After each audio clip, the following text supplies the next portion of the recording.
Hi, I want to go through this. Pardon me, I have a lozenge so my throat doesn't dry out. I want to go through this rather quickly, um, just to situate a mindset, if you will, to kind of crank your head around a concept. Um, so we're going to look at what we mean by quality at-risk education. So first of all, terms are really important because they direct your thinking, and thinking is what changes things. So at risk, we want to look at that word. What does that mean? Well, originally it came out of the Carnegie Institution, which talked about at risk of not finishing school. And they had a thing called Carnegie units, and you had to have so many units. And a unit was like so many contact hours in like English, or so many contact hours in a certain kind of math. And you had to have, I don't remember, 12, 15 Carnegie units before you could graduate.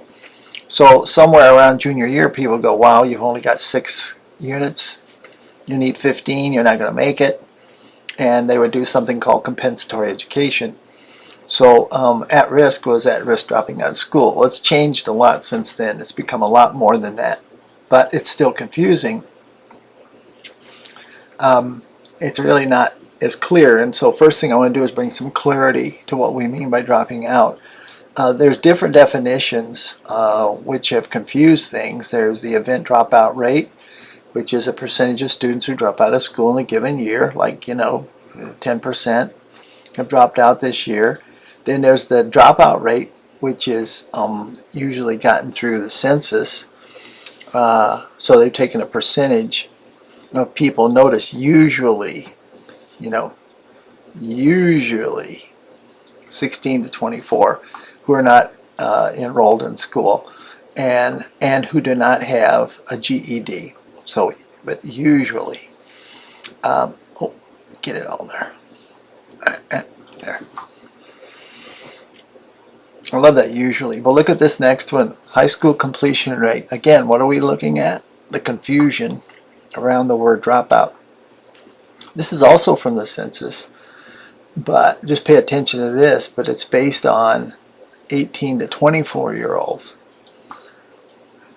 Before it was 16 to 24. Now it's 18 to 24. So obviously, if you keep throwing these figures around, you're really not clear about, unless you really get definitive and explain what definition you're using. And there's another one called promoting power, which actually, if I had to choose one, this would be my favorite one.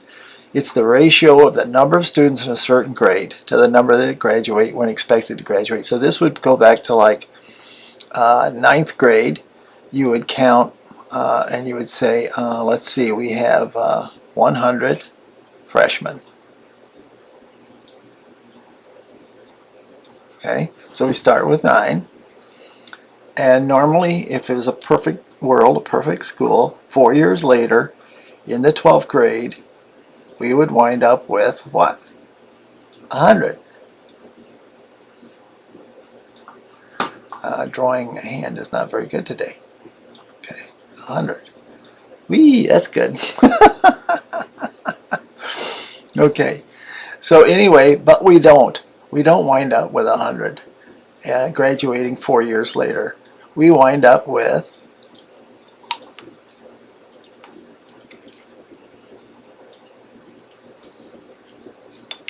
50. So according to our definition,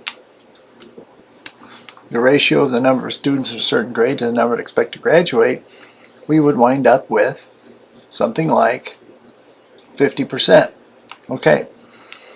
So what is the best way to define at-risk then? Well, Wisconsin, which is where I live, and probably a lot of my students do, but not all. Some, we have students from Maryland and Michigan. And our State Department defines it as of grades 5 to 12 who are at risk of not graduating from high school because they are dropouts. And then it goes on to say that dropout means they have 2 or more of the following. Okay, you get that? 2 or more. Not just 1, but 2 or more of the following. So 1 or 2 years behind, 2 or more years behind. Okay, this is on credits, this is on skill levels. Habitual truants, and it's defined as so many absent days. Teen parents, they're adjudicated, been charged in a court of law. And then this long one, in the 8th grade, their score in each subject area was below the basic level, etc., etc. The problem with this definition is that it blames the student. And it creates a problem in itself. I mean, what are these kids supposed to do? They're supposed to go back and say, stop being behind. Stop being behind. Stop being truant. Well, maybe they could handle that one. Stop being a parent. That doesn't look pretty, how that would work out. Stop being adjudicated. Too late for that, right? And stop having such low scores back in the 8th grade. Too late for that. Okay, so out of all of those, maybe this one kids could do something about. You know, not skipping school so much. The rest, too late. Too late. So we're going to blame the kids.